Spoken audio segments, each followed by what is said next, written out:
In this video, we talk about whether Jake Paul's boxing matches are rigged. So many people on social media again saying that the fight was rigged Yeah, and Woodley took the dive and whatnot. And come on, I man. just I don't Stop. understand it at this point.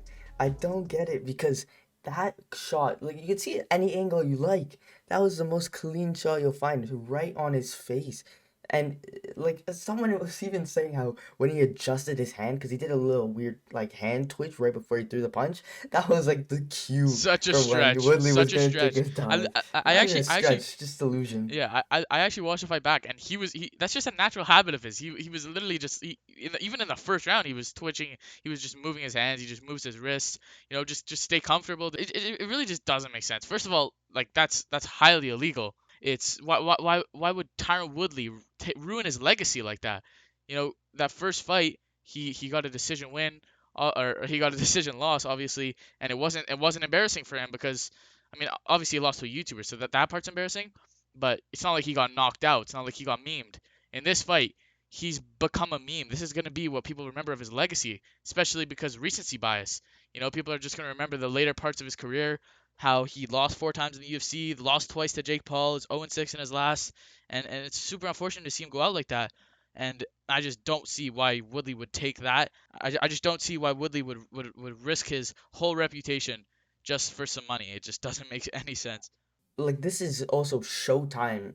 Like they're one of the biggest brands in boxing, and like for them to rig a fight, it doesn't make any sense. They would be out of business, and it's just super illegal. And you could just see like this was a fight. They were going after it, and there was nothing rigged about it.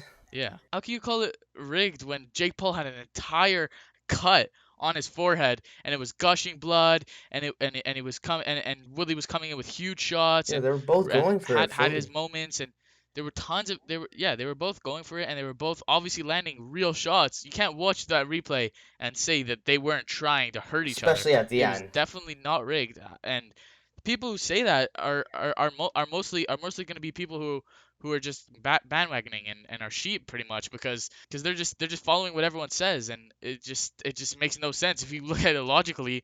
I don't care if you like Jake Paul, you hate him, you don't care about him, whatever the situation is.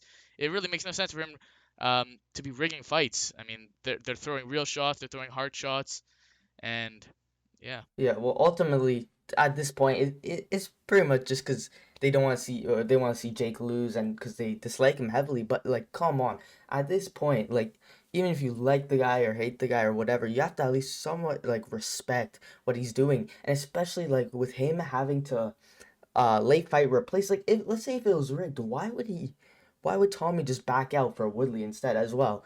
Like, it Yeah. just I don't understand it. Like the whole point in general, and like why would Jake Paul be going out his way to rig these fights when they're fully going at it? Even in the last fight, Jake got hurt massively, and he was wobbled really hard. And it just they're going Yeah, if he after was if it. he They're was if he fully was going. if he was rigging that, then why would why would Woodley land a huge overhand right, and why wouldn't Woodley take a dive in that first fight? If it was rigged, why would he just get a decision win, a split decision? That's not how you build up a fighter's career. So it just honestly just doesn't make sense for it to be for Jake Paul's fights to be rigged.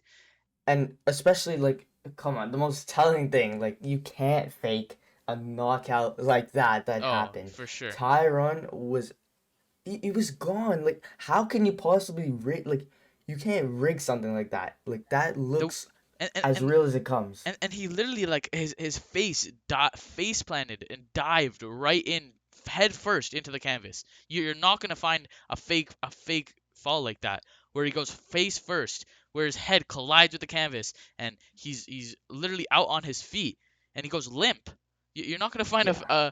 a fake shot like that, and the fact that people are gonna be calling that rigged it's just weird. It's beyond me. Yeah, like it gets to a point where like at this point he's had 5 fights, and it's like, come on, like you've seen the competition go up, and moments for his opposition as well for him. Like, come on, there's gotta be a point where you, at least keep the hating side apart from when you're calling it rigged, because these guys are going out there and like putting their lives on the And line. I mean, credit to Jake for taking the fight. Credit for Tyron Woodley for taking the fight on short notice because he didn't have to either. He could have waited and say, "Nah, I want a full training camp. I wanna actually go at it with you again if you wanna do Hmm. this for real." Thank you guys so much for watching. This clip is taken directly from our Punch Plan podcast, which you can check right now on your screen. And don't forget, be sure to like and subscribe and check out our other videos if you enjoyed.